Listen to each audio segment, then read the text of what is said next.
বাবা মা এখনো জায়গা দেন। আমি বল কি করছেন? বাড়িতে পালায় বিয়ে করছিলাম। একটার পর দুইটা নিলাম, কেন করে নিলাম? তবু যদি মায়া হয়। কি মানে হাম্বল রিপ্লাই। তাকে বলে যে বাচ্চা জন্মের পরে আমার কাছ থেকে দূরে ছিল 3 মাস, তো অনভ্যাস হইতে হইতে এখন আর মানে ব্রেস্ট ফিডিং করতে চায় না। এখনকার গ্রামের বাচ্চারও যায় ফাস্ট ফুডের দোকানে চলে যায়, বাবা মা কেয়ার করে, বড় খুশি হয়, বাবা আমার ছেলে তো শর্ট প্যান্ট পরে গিয়া ফাস্ট ফুড খাই আসছে। We have to change this. অনেকগুলি মায়ের সাথে আমার দেখা, এই যে বিভিন্ন হসপিটালে যাই, মা আপনার ছেলেকে কি খাওয়ান? একটা টিন বাইর করে দেখো যে বাবা এটা খাওয়াই স্যার। মা এটা তো একেবারে খারাপ না, আর একদমই ভালো না, খারাপ। ডায়রিয়া হয়েছে আপনার বাচ্চা, তো এইসব দুধ খাওয়া ডায়রিয়া হচ্ছে। কি করবো? আমি বলছি আপনি ব্রেস্ট ফিডিং করেন না কেন? পরে কতক্ষণ আমার দিকে তাকায় থাকে, তাকায় বলে যে বাচ্চা জন্মের পরে আমার কাছ থেকে দূরে ছিল 3 মাস, তো অনভ্যাস হইতে হইতে এখন আর মানে ব্রেস্ট ফিডিং করতে চায় না। আপনি না করতে চাই, আপনি অভ্যাস করে তাকে জোর করেন, কাঁদান, কাঁদুক, অভ্যাস করেন। আমরাও তো অভ্যাস করে আসছি। অথবা আপনি প্রাকৃতিক উপায়ে কিছু যাওয়ার মতন করে খান, বাট ডোন্ট গিভ ইট। এগুলি ভালো না, দুধগুলি বাজার থেকে কিনেন, অনেক হোমমেড জিনিস আছে, জিঞ্জিরা মেড জিনিস আছে, নকল, এইগুলি খাওয়াচ্ছে। এই যে আপনার আর্লি ম্যারেজ, 16 বছরের মেয়ে, 2টা বাচ্চা, একটা মেজেলস হয়েছে এই বিছানা, আরেকটা তার হাঁটুর উপরে। আমি কেমনে মেজেলস ঠেকাবো বলেন? এ তো সোয়াচে লোক, হাইলি সোয়াচে। আমি বললাম যা, 2 বাচ্চাটা আনলেন কেন? বাবা মা এখনো জায়গা দেন। আমি বল কি করছেন? বাড়িতে পালায় বিয়ে করছিলাম।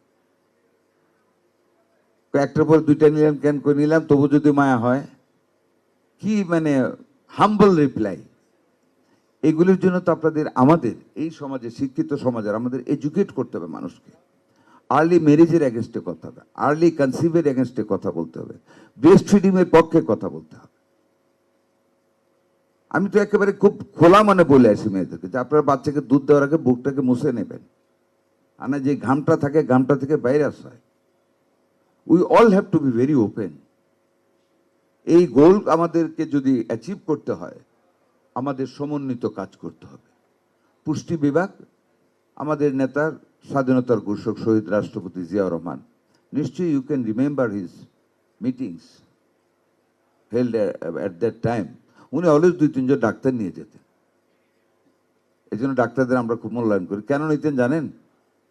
শাকের কথা বলার জন্য, এবং তাই হইতো। এবং ঠিক তখন থেকে কিন্তু পুঁই শাকের প্রচলন হয় দেশে। We have to admit this thing. It is the contribution of late president Ziaur Rahman. আমার বাড়িতে আমরা পুঁই শাক লাগাইছিলাম।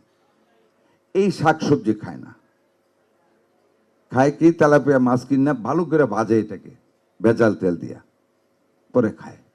এখনকার গ্রামের বাচ্চারও যায় ফাস্ট ফুডের দোকানে চলে যায়, বাবা মা কেয়ার করে, বড় খুশি হয়, বাবা আমার ছেলে তো শর্ট প্যান্ট পরে গিয়া ফাস্ট ফুড খাই আসছে। We have to change this scenario. বাপ্পাকে বুঝতে দিতে হবে। দেখেন, আমি আমার এলাকায় ইলেকশনের সময় বলছি, ইলেকশন করতে গিয়ে যে বেহেস্তিদের পক্ষে ফাইট দিতে গিয়া বলছি, অনেক কথা বলতে হয়েছে আমাদেরকে, কোরআন হাদিস থেকে অনেক কিছু বলতে হয়েছে। তা আমরা ওপেন হতে হবে মানুষ মায়েদের সাথে, পিতা মাতার সাথে, যাতে করে তাদের সন্তানের প্রতি তারা খেয়াল রাখে। স্বাস্থ্যের জন্য অনেক কিছু আমাদের একত্রে ইন্টিগ্রেট করতে হবে। ওই যে মায়েরগুলির কথা বলছিলাম, একদম শরীরে কোনো প্রোটিন নেই, হাড্ডি সার হাড্ডি, লেক লেক করে, বাচ্চা আরো লেক লেক করে। এই বাচ্চাগুলি আপনি নিউমোনিয়া হলে বাঁচাবেন কিভাবে? কাজী আমার প্ল্যানিং কমিশনের সকল সম্মানিত কর্মকর্তাবৃন্দের কাছে অনুরোধ থাকবে, এ ওয়ান্স গেম খেলে কিন্তু এসডিজি গোল অ্যাচিভ করা যাবে না। খুব রাগ ডাক করে আমরা অনেক কিছু 2 দিন করলাম, নট দ্যাট। আপনারা কনসার্ন মিনিস্ট্রি সহ বসেন, ফর্মুলেট এ থট, কি কি কাজ করতে হবে এসডিজিকে আমাদের অ্যাচিভ করতে হবে। বিচ্ছিন্নভাবে এনি সাহেব একটা পানির কাজ করবেন, হোম মিনিস্ট্রি একটু কড়াকড়ি করবেন নারী নির্যাতন বন্ধের জন্য, সমাজ কল্যাণ মন্ত্রী কিছু টাকা দেবেন। আমাদের ইনইকুয়ালিটিও কমিয়ে আনতে হবে, আমাদের এডুকেশন অ্যাভেলেবল করতে হবে সন্তানদের কাছে, গরিব ধনী নির্বিশেষে।